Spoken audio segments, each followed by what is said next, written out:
नमस्ते YouTube family. के छ हजुरको हालखबर सन्चै हुनुहुन्छ? हामी पनि सन्चै छौँ। Thank you so much all YouTube family. हजुरहरूले यति सपोर्ट दिनुभएको छ, यति धेरै माया गर्नुभएको छ। यस्तै नै साथ सपोर्ट, लाइक, सेयर, सब्सक्राइब गरिदिनु होला। हजुरलाई एकदम मनैदेखि धेरै धेरै मिठो सम्झना। हामी चाहिँ बिहेमा गएको थियौँ होइन। बिहान जन्ती तयार हुँदाखेरि गएको थिएँ। अहिले फेरि जन्तीहरू चाहिँ हाम्रो यहाँ महेन्द्रनगरदेखि नेपालगञ्ज गयो।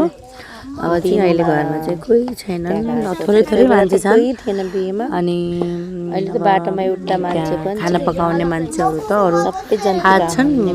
त्यो पुरी दाल भात अनि पनिर मासु सासु बनाउने त अरू मान्छे आएका छन् त्यहाँबाट बजारबाट।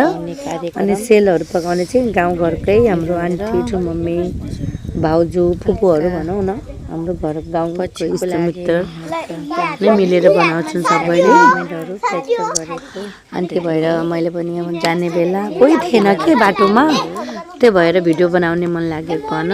त्यति खासै भिडियो बनाउन त आउँदैन, त्यही भएर फेरि आरामले गइरहेको थिएँ। मान्छे कोही देखेन, त्यही भएर भिडियो बनाउन मन लाग्यो। अनि यहाँनिर चाहिँ सेल पकाउनलाई रेडी गरिरहेको थियो। अनि उतातिर चाहिँ त्यो चुलाहरू लगाइरहेको थिएँ। फेरि म पनि गएँ, बेबीलाई खोजेँ। बेबी त्यहीँ थिएँ क्या, बाबु र म घर आएका थिएँ। अनि बेबी चाहिँ बिहेमै थिएँ।